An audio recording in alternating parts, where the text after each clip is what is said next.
एक मेहनती और ईमानदार नौजवान बहुत पैसे कमाना चाहता था क्योंकि वह गरीब था और बदहाली में जी रहा था।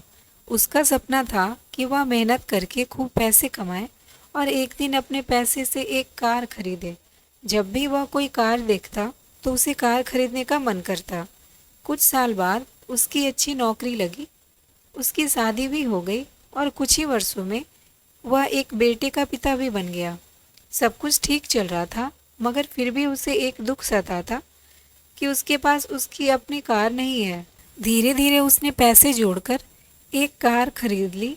कार खरीदने का उसका सपना पूरा हो चुका था और इससे वह बहुत खुश था। वह कार की बहुत अच्छी तरह देखभाल करता और उसमें शान से घूमता था।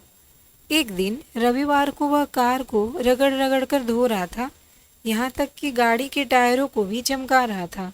उसका 5 वर्षीय बेटा भी उसके साथ था।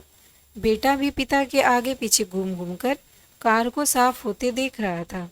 कार धोते धोते अचानक उस आदमी ने देखा कि उसका बेटा कार के बोनट पर किसी चीज़ से खुरच खुरच कर कुछ लिख रहा है।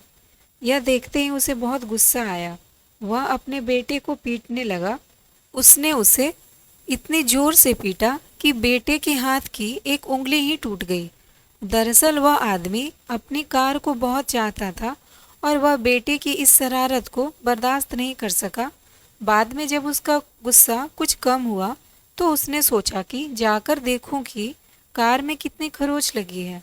कार के पास जाकर देखने पर उसके होश उड़ गए। उसे खुद पर बहुत गुस्सा आ रहा था। वह फूट फूट कर रोने लगा। कार पर उसके बेटे ने खुरच कर लिखा था, पापा आई लव यू। तो दोस्तों, यह कहानी हमें यह सिखाती है कि किसी के बारे में कोई गलत राय रखने से पहले या गलत फैसला लेने से पहले हमें ये ज़रूर सोचना चाहिए कि उस व्यक्ति ने वह काम किस नियत से किया है।